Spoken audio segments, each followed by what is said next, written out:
What's going on, everyone, and welcome back to another episode of the Hypixel Skyblock Hardmode series. And to start off today's episode, we're actually going to be taking a look at the previous episode, episode 35, because I made a pretty big mistake in a test I did on that episode. So, yeah, let's just hop over to my browser really quick. Alright, so you guys should be able to see this video now here, and basically at this point in the video, I was heading over to test my new Scorpion foil here. But you may be able to see that the armor set I'm currently wearing is 3/4 young, and you can see when I go into F5 there as well, 3/4 young and farmer boots.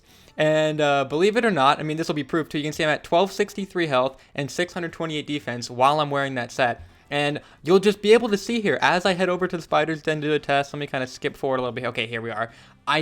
Those stats never changed because when I did this test, I was still wearing 3/4 young dragon armor and a pair of farmer boots. Which makes a lot of sense, because you'll see right there, when I hit the mob, I'd only do 44,400 damage, which is only like 2,000 more than I was doing with the Scorpion foil before I hot potato booked it. So yeah, we're gonna go ahead and redo that test right now. But before I head back into the game, you guys will see right at the bottom here, we've just hit 65,000 subscribers, which means we are only like 4,400 away from 69,420 subscribers. So please consider dropping a subscribe right now if you've been enjoying this series and want to keep up to date with it. Alright, anyways though, as you can see here, I have the Scorpion foil back in my hand, and this time I have my full Tarantula set on, and we are ready to redo this damage test a little bit more accurately this time around. So, just another quick reminder here, with the young dragon armor and farmer boots, I was doing 44.4k, so hopefully switching over to this Tarantula armor here makes a significant difference in the damage. Let's find out. 51.7k. Alright, there we go.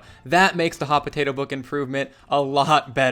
Now, instead of it being like a 2,000 or 3,000 increase in damage, it's closer to like 10,000 increase in damage from the hot potato books, which makes a lot more sense to me. Now I feel like putting these hot potato books on was a little bit more worth it. I'll be honest, before I was like, I mean, was it really worth getting that many potatoes? But yeah, it definitely paid off now. Alright, so now we've got that cleared up, thankfully. Shout out to everybody in my comments who let me know. I honestly don't think I would have ever noticed if you guys didn't tell me. Just a quick explanation, I was recording that part of the video at like 3 or 4 a.m. in the morning after staying up way too late to finish it. So yeah, that's probably why my brain wasn't working at its full potential, and I made that error. Anyways though, a couple of quick updates on the island. First things first, I went ahead and finished the dirt layout for the potato farm. I still need to go through, place all the water, hoe all the land, and then obviously plant all the potatoes, which is going to be a pretty time-consuming process. But, you know, at least we've got, like, the basic setup for it done. And second thing, I've gone ahead and converted all of my minions outside here to coal minions, and I'm currently working on getting them all tiered up to 5. At the moment, not quite there yet, though. These 3 over here that I had from before are pretty high tier. This guy is a tier 7.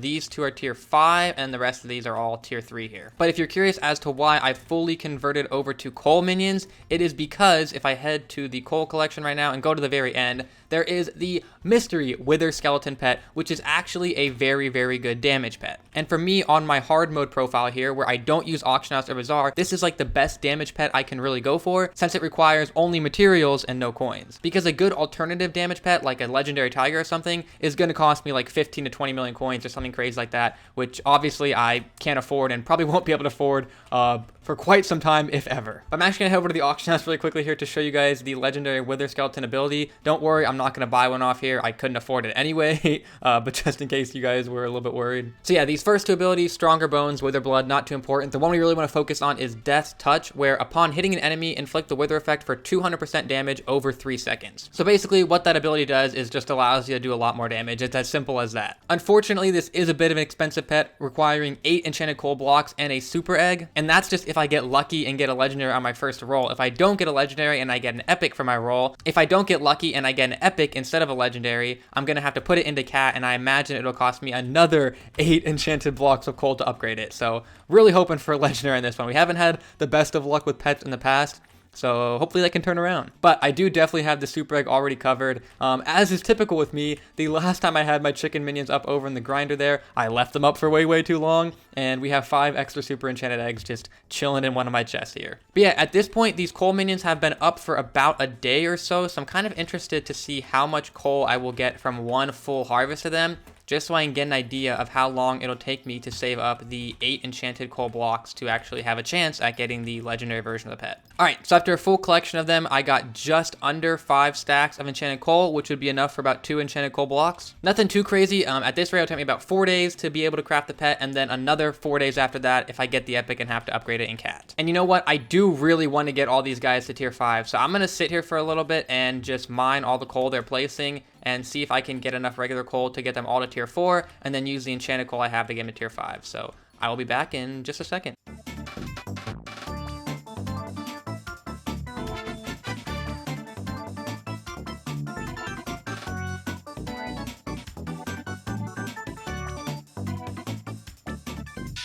Alright, and there we go. They are all now tier 5. Took me a little bit longer than I thought it was going to. I thought maybe, you know, like 5-10 minutes I'd have it done, but probably took me closer to like 20 or 30 minutes. But I'm happy I put the time in, because now you guys can see these ones are down to 10 seconds for time between actions. Keep in mind that it is with an enchanted charcoal on.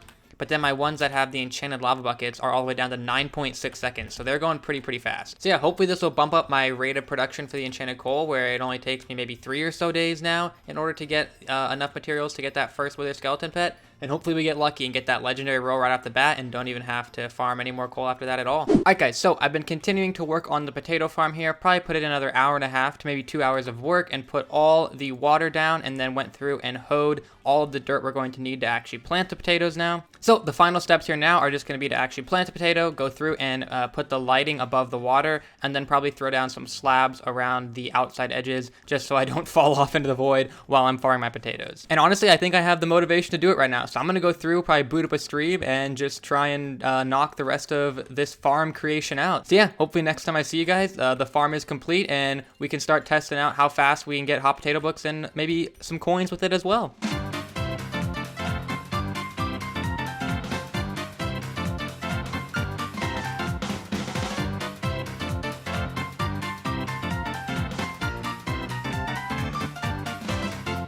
Damn, boy, that's what I like to see.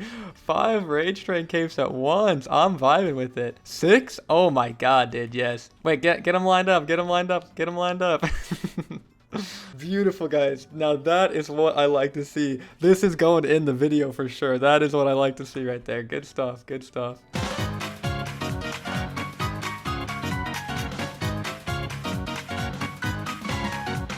And voila, just like that, boys, the potato farm is finished. I did some quick math on the stream when we finished it, and I think in total I did around 7 to maybe 7.5 hours of work to finish this thing. So took quite some time, but I think it'll be worth it in the end. We're going to be getting hot potato books, hopefully much easier now. And honestly, I don't know if you guys feel the same way I do, but it just is like so satisfying to see like this wave of green just going across my entire island. It looks super cool. Anyways, it's now time to do those tests that I had discussed, where we're going to be seeing how many hot potato books we can get per hour, and also how much money we could get if we potentially wanted to use this farm to just make a little bit of extra coinage. And I've already gone ahead and outfitted my personal compactor with both an enchanted potato and an enchanted baked potato, so there's no way our inventory will be filling up during this test. Also, I'm still working on learning how to farm the potatoes as efficiently as possible, so I may not do it perfectly during this 10 minutes. So I may not get like the best results possible, but I think it should be pretty close to it, because I've started to get it down. I've done a little bit of practice before this test. Anyway, let me get my 10-minute timer ready, and in 3, 2, 1, we should now begin farming. Let's go for it, boys.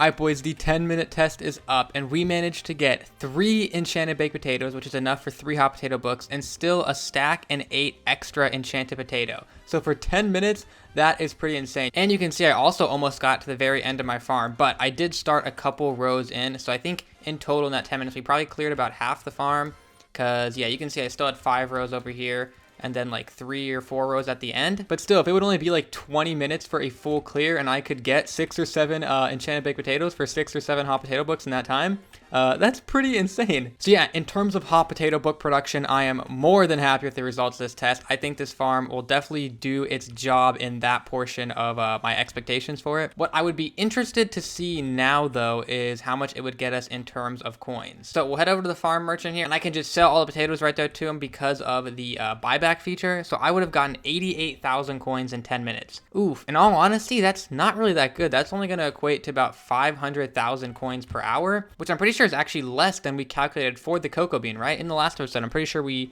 worked out that the cocoa bean would give me around like 700 to 800k an hour. So in terms of coins, actually, the potatoes have let down here. I don't think the potatoes will be a good crop for me to farm if I'm purely looking for money. I think they're only really going to be good if I need hot potato books. I think it was definitely still worth it constructing this farm, though, purely for those hot potato books, because when I had the potato minions up before trying to get hot potato books for armor, swords, whatever it was, they would just take way too long. I mean, to max a full set of armor, it's like 40 hot potato books. If I had done that purely through minions, it would have taken like a week, if not like 2 or 3 weeks. So having a farm where I can get myself 3 hot potato books in literally 10 minutes, yeah, it'll be nice to have. All right, and last thing on my to-do list for today's episode is to just fix a very, very minor annoyance I was having during the stream of building this potato farm. And basically, I think now that the potatoes are planted, it's not happening anymore, but during the stream, over and over again, because my island is currently a hell biome, which you guys should be able to see in like the top left area of the screen over there. That means that the only mob that will ever spawn are chickens, which, you know, is much better than having like zombies, skeletons, spiders, all that spawning over and over again. But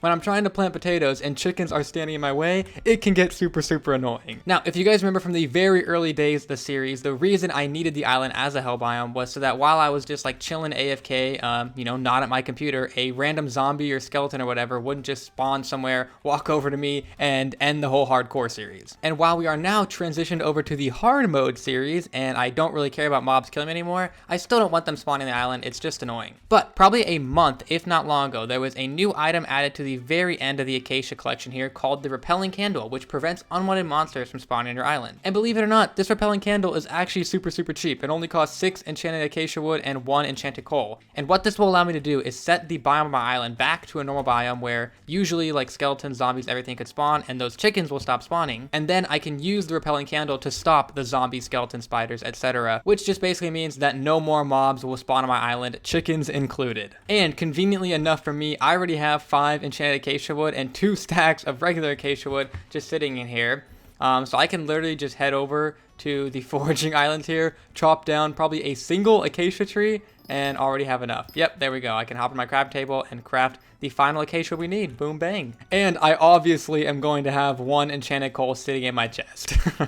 So we can go ahead and grab one of those. We will head over to the craft table and boom, there we go. Repelling candle complete. So now I believe in one of these chests here, yes, I have a forest biome stick that I can head over to Jerry, convert my island biome back to a forest, then toss the repelling candle down, and then I think we're pretty much good to go because the protection radius is already on infinite, so the mobs aren't going to spawn on any blocks. Now, if I want to, I can change the color of the candle. You know what? We're going to stick with red to match the Ragetrain Badlion cape. I'm kind of liking the vibe of that. But yeah, that's actually all I had planned for today's episode, so hopefully you guys did enjoy. I feel like we accomplished quite a bit today. If you guys did enjoy the episode and are new around here, please do consider hitting that subscribe and the like button. It really helps me out. Also, if you guys are in the market for a beautiful Badlion cape that you can use everywhere you go, make sure you use the link in the description or code Ragetrain on the Badlion shop to save yourself 10% on the cape and help support me and my channel. But yeah, thank you guys again for watching, and I will see you in my next video very, very soon. See you guys then. Peace.